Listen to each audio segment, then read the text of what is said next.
Hey, YouTube.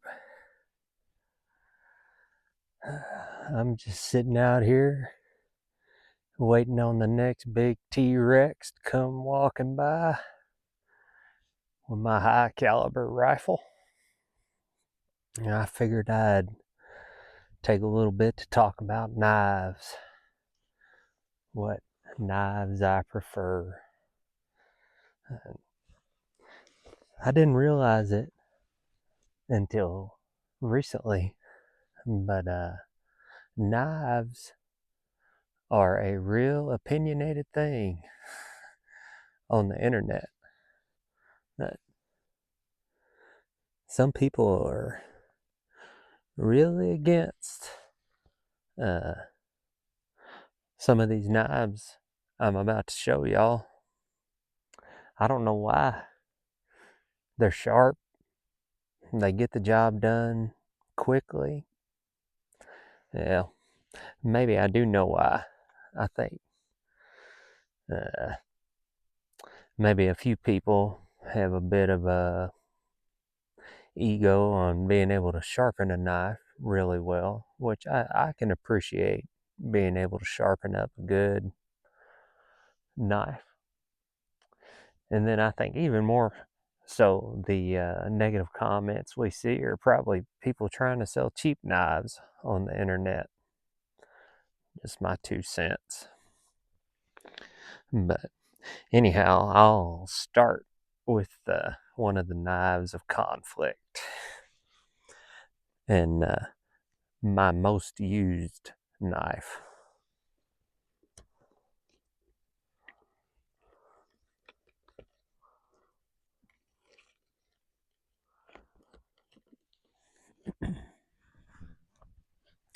This is a Havlon blade.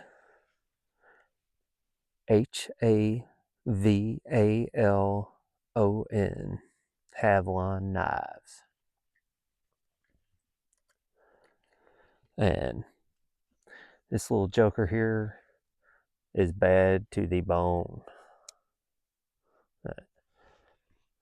I can do an entire moose, no problem, with this knife. Uh, you know, removing the head, joints, whatever needs done. If this is all I got, I'm set. But these knives are extremely sharp.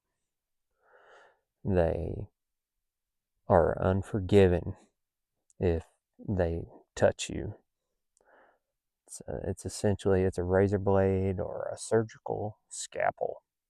It even says on the blade package here, this is surgically sharp stainless steel blades. Caution.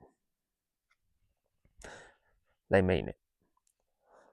So before we get any further into it, if you purchase one of these Havlons, you want to make sure you get either a pair of pliers or one of these blade removers that they have. I like the blade remover because it doesn't weigh anything. But you lay the blade in there like the shape of the remover, and then where it says press, you press, and it safely removes your blade. When I put them on, I'll open my package halfway so that just the latter half of the blade is showing, and or not the first half, I guess you'd say. I pop it on still in the package.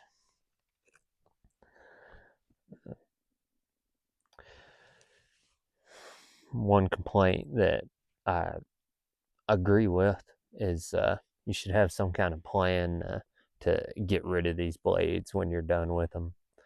Personally, I put them back in the package, and I'm aware of them until I get home, and then I find some kind of trash in camp that I can put them in, and they don't stab me through the trash bag. But this particular blade I have here, Havilon makes a lot of blades. I'm not going to talk about all of them. I'll talk about the two that I use the most. This particular blade is the 60A. That's 60 Alpha.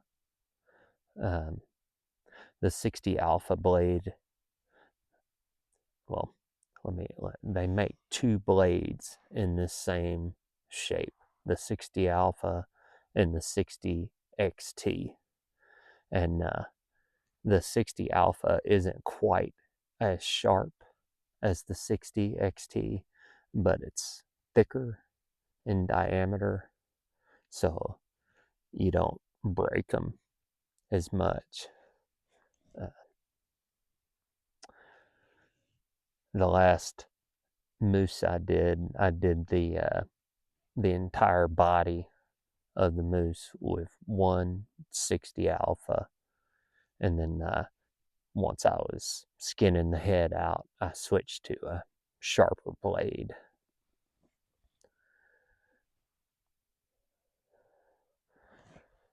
So 60 XT or 60 Alpha. I'm going 60 Alpha. You know, if I have to, I can flesh with this blade. It's slow, but I can get it done. This is another Havilon blade.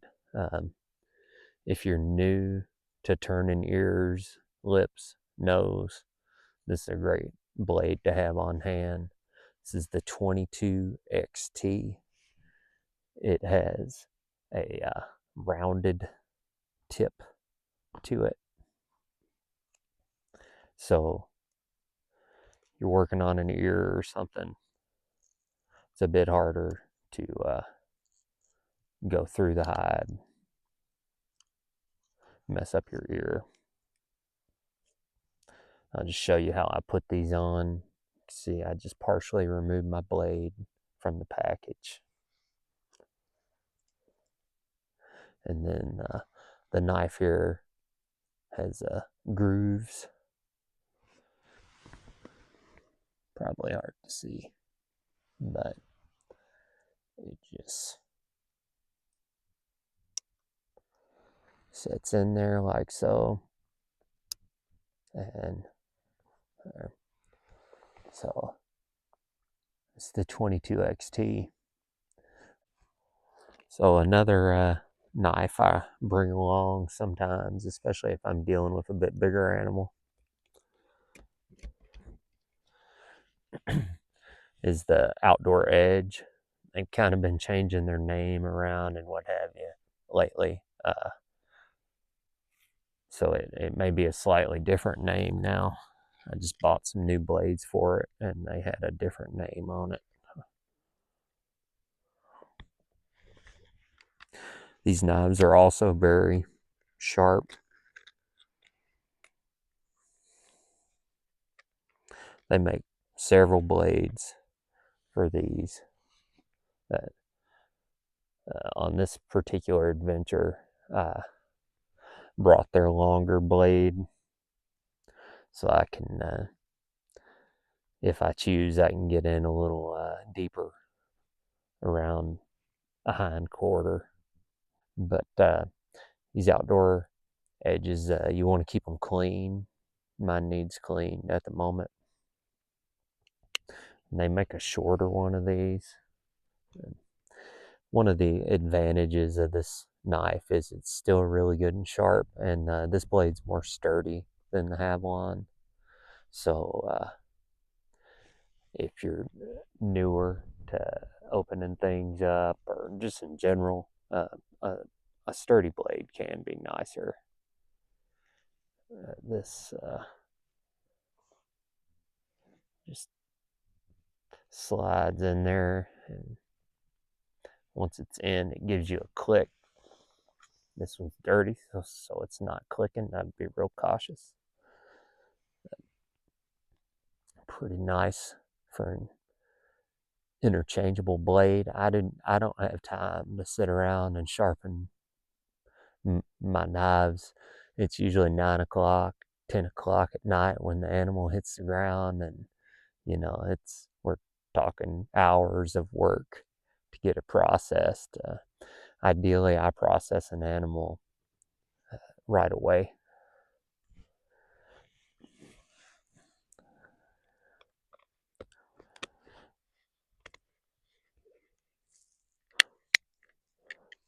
Like I said, there's several blades out there, including one that's only 3 inches for this. And another thing this particular model has going on is a gut hook, so you don't puncture the stomach as you're working around the stomach. Um, I personally have never had much use for a gut hook. I'm generally okay avoiding puncturing the stomach. Of course, I've done it plenty of times. It's caught me in the mouth. Don't work around the stomach with your mouth open. I highly recommend avoiding that surprise.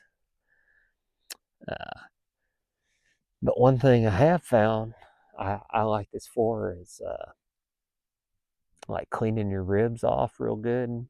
You can get right against your bone and get every bit of that meat off the rib. But I don't know that it's worth carrying for just that. I can get in there with my Avalon as well. I just got to be careful not to pop the stomach on those back ribs if I'm processing an animal with the gut in.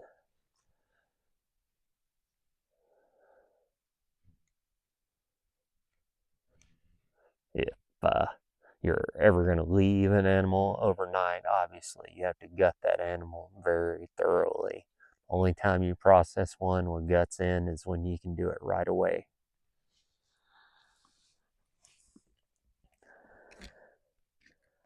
And I'm not opposed to a good straight blade or a good pocket knife, folding blade. I've had both in the past. Sure, there's a favorite packer or two out there that can contest to that. I gave one of my favorite straight blades to a packer a couple years ago, thinking when I got home I'd order me another one. Uh, it was serrated, and I just wanted the straight blade anyway. And I got home, they didn't make it anymore. It was a Benchmade. But anyways, I've got a different Benchmade now, which it's a pocket knife, but I like it. It's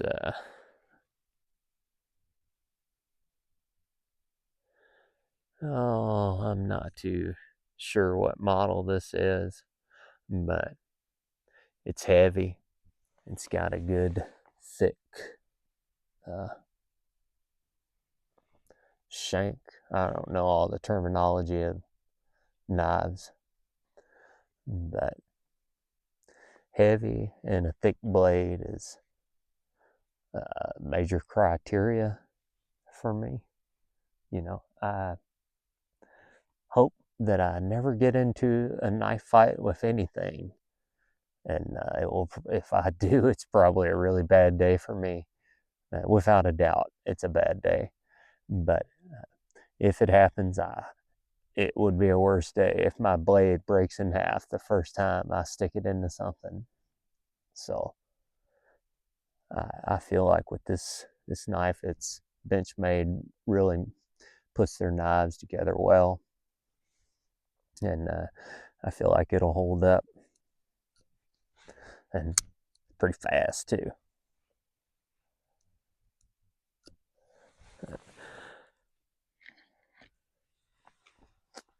When I have to sharpen my knives, I really like these diamond sharpeners.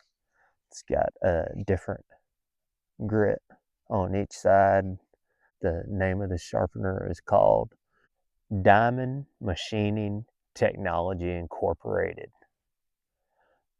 Marlborough, Massachusetts, USA. So, what do you know, folks? We got two USA made items right here.